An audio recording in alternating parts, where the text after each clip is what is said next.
we're running a much bigger danger, which is that there won't be any more people in Sardinia if we continue in the direction that we're going.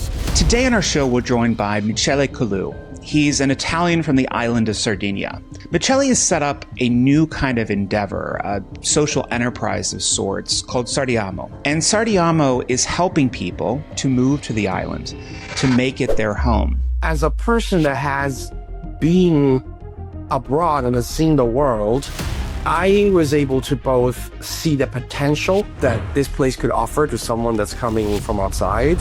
What do you think are some of the biggest misconceptions Americans or others have about moving to Italy in a place like Sardinia? So first of all, what if America's next greatest export became its people? See, nearly 4 in 10 Americans are now considering a move abroad, and this could reshape the global map. I'm Bradley Sherman, and this is Population Next. Today on our show, we're joined by Michele Collu. He's an Italian from the island of Sardinia, which is situated in the Mediterranean Sea. Michele has traveled the world, being educated in both the UK and the US. His early career was in the San Francisco Bay Area and its startup scene. But Michele felt the call to come home to an island that's been depopulating for years due to lower birth rates and increasing outward migration. This place is where you can find those €1 homes. Michele has set up a new kind of endeavor, a social enterprise of sorts called Sardiamo. And Sardiamo is helping people, both native Sardinians and Americans and others, to move to the island, to make it their home. Today, we're going to be talking about how these demographic pressures of declining births and migration are reshaping places like Sardinia. And if you're an American watching or anyone else looking to make a big move, some pointers on how to do it from one of the experts in the field. Michele, welcome to Population Next. It's so good to see you. it's good to see you again as well, Bradley, and thanks for having me. Michele, many rural regions across the world are struggling with demographic decline.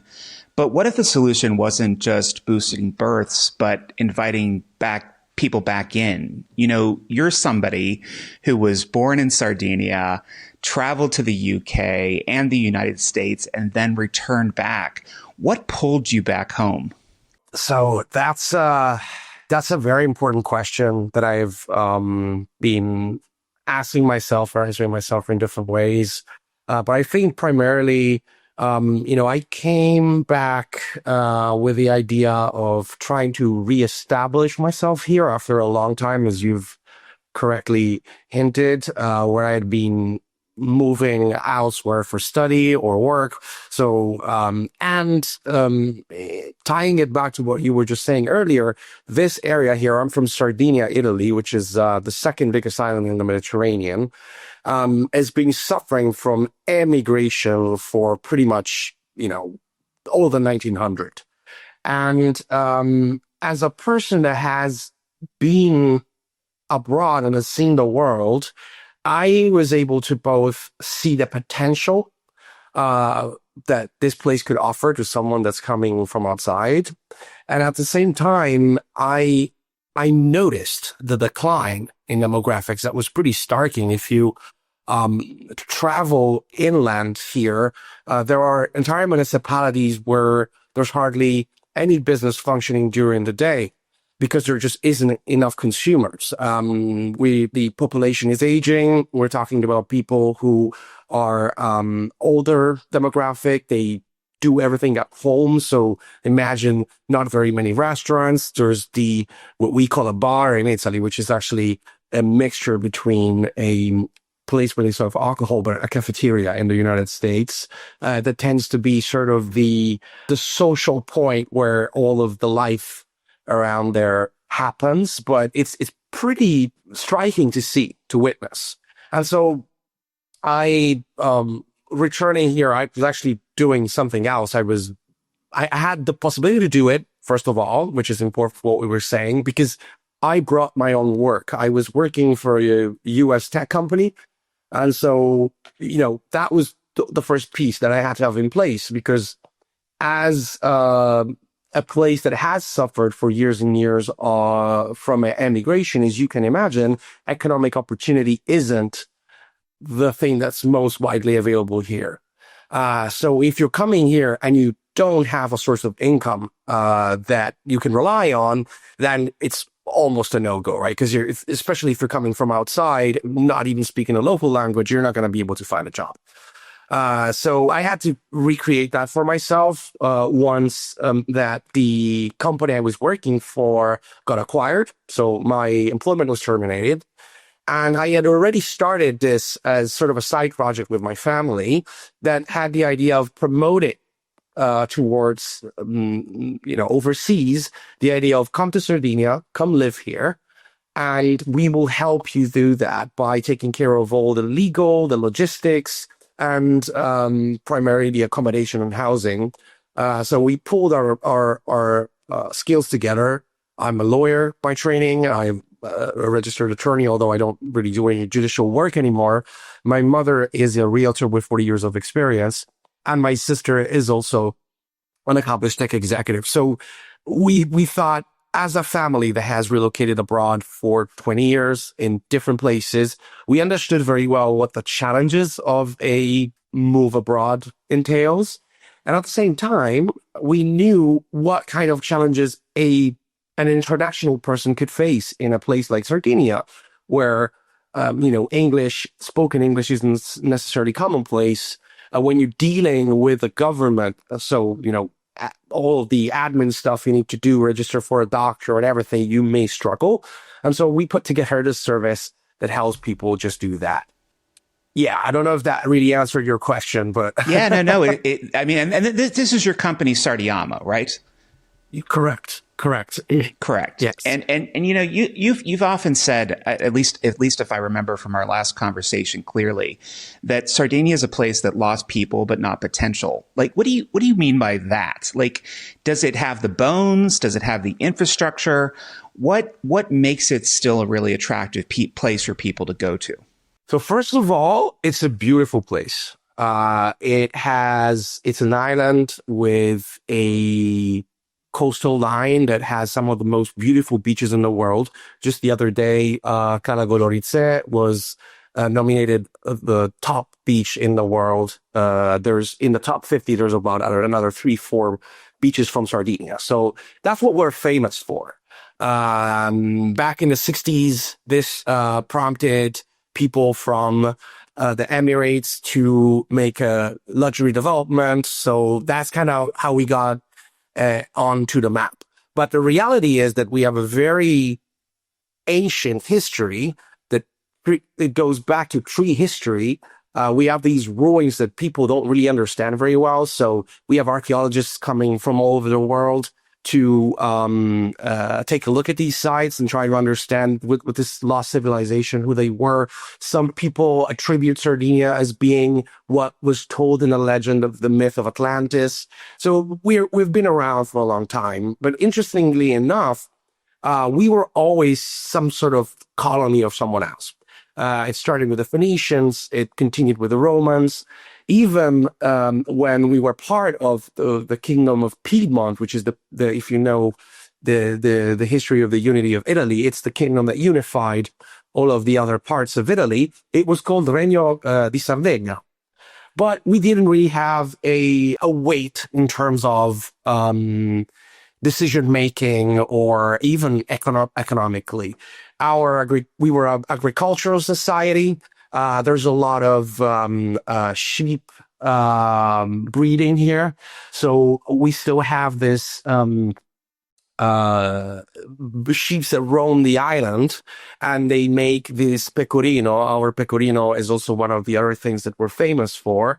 Pecorino cheese so if you can imagine, it's a place to spend it in time that because of its insularity has managed to be untouched by a lot of the macro dynamics that have happened in the world.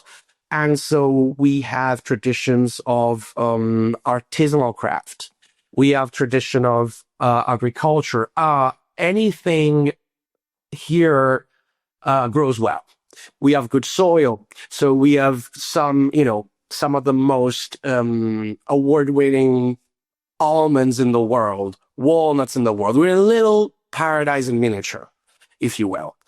Yeah, no, I mean, I'm just wondering, like, Sardinia has managed to maintain this kind of cultural, economic uniqueness, even amidst all of this change that's happened to it over the centuries, the millennia.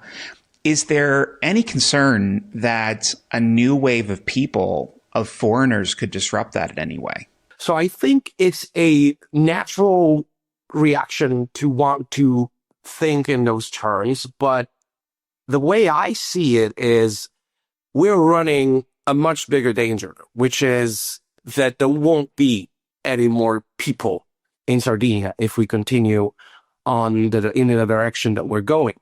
Because, people have been leaving for decades, and we're affected by the low fertility and low birth rates that affects most of the West. And so I think there are some municipalities where you could probably see how by, say, 2040, they could be actually depopulated. And so I think the future will necessarily have to be a mixture of repatriating people like myself who have left and have had the opportunity to see the world. And in a way also, and I get going back to what you were asking in the beginning, I see it a bit as a responsibility of having come back and try to bring this perspective, because at the end of the day, this is an island, right? And so it's naturally a place where change, like some of the good things we were talking about, right, that were sort of a blessing in disguise throughout history, can also constitute a limit for the sort of like islander lifestyle. And if there is no exchange, or there isn't enough of this exposure to what's also going on in the rest of the world, we run the risk of really sort of imploding in a way, socially, culturally, and, I'm pretty convinced economically too. Newcomers can be the solution. Yeah, they're the solution. So immigration can help alleviate some of this challenge. Michele, I'd like to switch gears a little bit and talk about the Americans that are considering a move there. Having lived here, all about the American dream and how it used to mean buying a house, raising a family, retiring comfortably. And for many these days, that dream just seems out of reach. And some are looking to move to Europe, to places like Sardinia. How are you helping them move? But more specifically, I know you hear from them all the time. What kinds of people are reaching out to you? And what are they really looking for? So I would say that the demographic of people that have been thinking of this and reaching out varies greatly. I've had people who are business owners. I have people who are professionals, lawyers. I have people who are in investment. There isn't really, I would say, a typical persona. And again, also the United States is a big place. So, Sure. There's been people even from, say, my old home, adoptive home of San Francisco, or people from the coasts. Many of them have, but the similarities, I would say, are in the motives. And so normally what I hear is, I don't feel like I can have the future that I thought I could have here in the United States anymore. And so I'd rather, whatever it is that I have acquired and built now, I'd rather divest that and reinvest it in a place like Sardinia. And I think that what attracts them to here is that many people crave this return to a more natural, balanced lifestyle. Many people lament the what we call the right in slang we call the grind of the work in the United States. Yes. Um, and Yes. yet sort of like a little bit of a trap between, you know, paying for your own livelihood and working, whereas like they feel that here they could do things at a different pace, 100%. Sure. I think that a lot of times they ask about, is it safe over here? And it is pretty safe. The crime rates are fairly low, I would say, in most places. You would not run into trouble in that sense. And for many people, depending where they live, they say like the crime rate here is incredible. Like I don't want for my kids to grow here. I don't want to retire here. What we also offer, I think it's also a relatively stable climate year round. So there's also been instances of people, say from continental United States, where the shifts between the seasons can be pretty steep, and they imagine their retirement or sort of like more senior life being done in a place that's more enjoyable. They like the fact that it's centrally located within the Mediterranean and within Europe, which means that, you're 2 hours, 1.5 hours on a flight away from all of the places that Americans like to dream about: Paris, London, Sure. Madrid, Barcelona, Marseille. You are, in a way, on a much smaller budget and a lot less time. You can see a lot more of the world once you're here. Right. I am interested in going a little bit deeper here. Like these, we've heard a lot of these reasons before: costs, quality of life, but on average, is it one or the other? I think that it's probably both equally. It's sort of like people who come to this to thinking of this are trying to make a strategic decision on their future. So they say, well, look, maybe with whatever I can have in my bank account, if I sell maybe the house where I am and move there, I will probably be able to afford better healthcare. There's universal healthcare over here, for example. It's not as good as it used to be in the past, but it's still pretty good. Especially by U.S. standards, I would say. I was struck by how complicated and sort of uncertain the healthcare industry and system, the way it works in the United States, I think for a European, is always striking. So people are starting to seek out this, and also the fact that I think people talk about quality of life, and so the fact of with a lot less being able to afford good food, fresh air, vitamin D because the sun is here most of the year. So I think it's almost a holistic choice that people make with changing their life, really, not just but obviously changing the place they live, but because they want to change their life and their outlook towards the future. So I know this is going to be difficult because it does seem that there is quite a diversity of people that are choosing to do this. But have you found so far that more of them are working age with children, or pre-retirees, or people who maybe have already entered retirement who are maybe really seeking this out more than the others? Or is it really that diverse? Yeah. So what I would say is a common scenario is sort of middle-aged, mid 50s couple with the kids either in college or that are just done with college. A bit of like an empty nest syndrome in a way.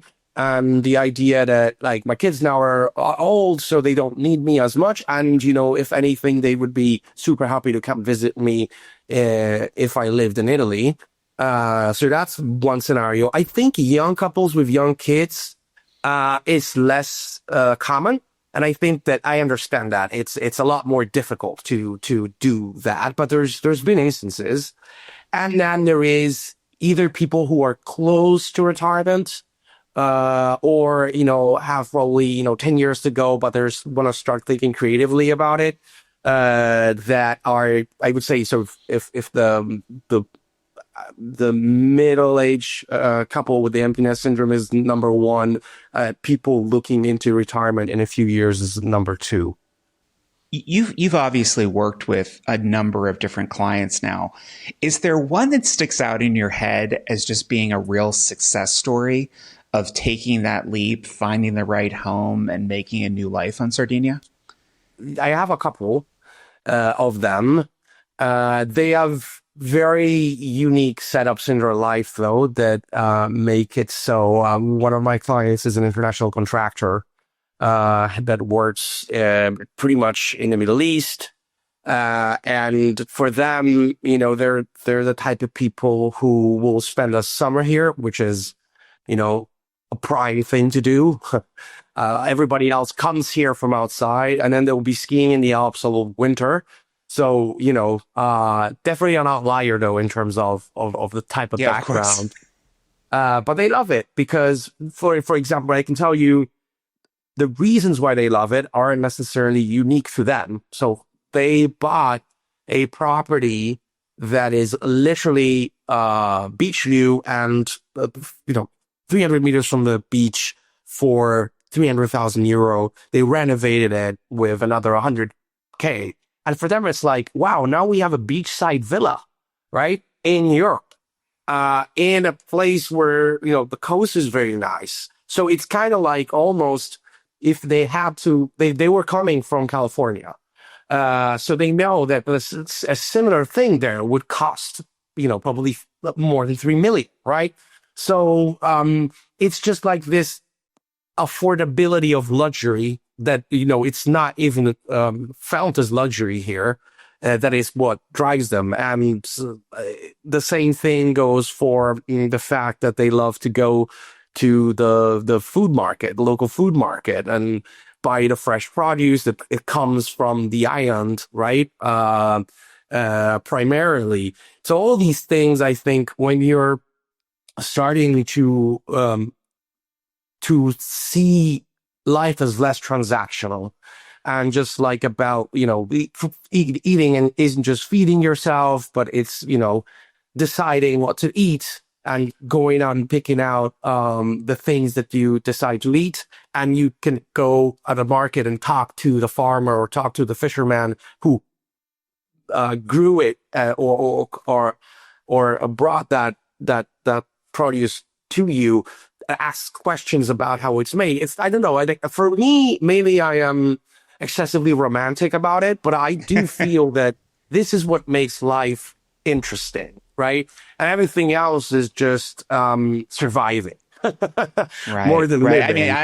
I can certainly attest to somebody who travels annually to Europe and Italy each year that ability to connect closer to the food, the life, the culture is really a draw, because it's something that's obviously missing here in the United States. And it sounds so idyllic to do every day, and I imagine it is for many people. But making a move like this is certainly not without its hurdles. And there are challenges with language, bureaucracy, cultural adaptation. What do you think are some of the biggest misconceptions Americans or others have about moving to Italy in a place like Sardinia? Things that maybe they hadn't considered before, taking the big leap. I've had clients who had never even been here, who wanted to move here. That's something I'm always a bit, weary of. And I always say, look, I think that before you decide to do this, it's worth paying a trip and also deciding if it's for you. The other important thing, which I think this is definitely a common misconception, is this place isn't small, right? And living in place A versus place B can differ massively. So until you come and see for yourself what really works, I don't think you should make that call. So I think a big part is some people underestimate the complexity that you were talking about and just think it's a matter of, let me pick a place, let me get a house, and I'll move there. Because maybe that's what you would do if you were moving from another state in the United States, Right. right? Because you're Right. sort of think that somehow it's gonna match whatever your expectations are. Yes, you do need anywhere you want to live long term. You will eventually need to learn the language. So at some point you will have to learn Italian, and it's just gonna help you make better connections, feel more integrated where you are. It's not easy. Italian is not the easiest language, but once you're living here, that would be, I think, necessary. Let's talk about some of the kind of the nuts and bolts, how the kind of operational things that people need to consider before they go: visas, healthcare, taxes. How does Sardiamo work with people to understand all of these different steps from, as we would say, soup to nuts, from start to finish? So what we do is we have a first call that where in an hour time, we're able to provide the person with all the information they need based on their profile. I think it's important to know, this is going back to misconceptions. Yes, you will need a visa. You can't just come here and stay. Some people, I'm surprised that some people are still surprised, but that's the case. And there aren't that many avenues to it, right? One is work. And by work, I mean letter of employment from a company based in Italy that says that once you're here, without that, you're not going to be able to come. You cannot come here without a job and start your own business. There is no actual visa there. Italy does have an investor visa, but it's very narrow in its application. It's all about having millions in Italian treasury bills. So definitely not for a very ample demographic. You can structure yourself as a non-working resident, meaning that you can continue, and this is what some people that are, for example, business owners in the United States, and they can continue running their business in a remote capacity are doing. So they come here to say, I'm not going to work here. I'm going to get what's called an elective residence and do that. Or there's family reasons, which are also pretty narrow. And Italy had a iure sanguinis visa, meaning that you can ask for citizenship by blood. We definitely had the widest program in the European Union. You could go back to, your great grandparents. This year they restricted it greatly. They realized there were probably 80 to 90 million people in the world that were eligible for Italian citizenship under that regime. But a lot of folks from the U.S., as you know, there is an important history of immigration from Italy to the U.S. Have come to us wanting to walk that path, so really it depends what your profile is. We will orient you towards how you can pull it off, if you can pull it off. Not everybody can, and then obviously it comes down to, okay, great. Now that we know what the path is from a legal immigration standpoint, now where do I live? And so we also work with them to try and figure out where to go. I almost always see that people, if you don't know, then it makes more sense to come to the city. Just easier access to services, more English-speaking people, and then decide. Because at the same time, distances here are incredible, right? Like what we consider a long drive here is a 40-minute drive. So for a US person, sometimes if they're like, no, I don't want to live in, like, the city's charming or whatever, but if I can have a villa on the beach and have to drive to a supermarket for 15 minutes and go into the city twice a week, right? And when I'm driving 45 minutes, that's perfect for me. That's something a Sardinian would never do, right? So it's funny. Like we are incredibly spoiled and we want to be extremely close to everything. Whereas other people here don't see it that way, right? I was touring with a U.S. client. He told me my son commutes 3 hours a day for school, 1.5 hours each way, right? So for us, 45 minutes from Cagliari, it's not far. We were happy to live out in a small community and then sort of commute to the city when we need to.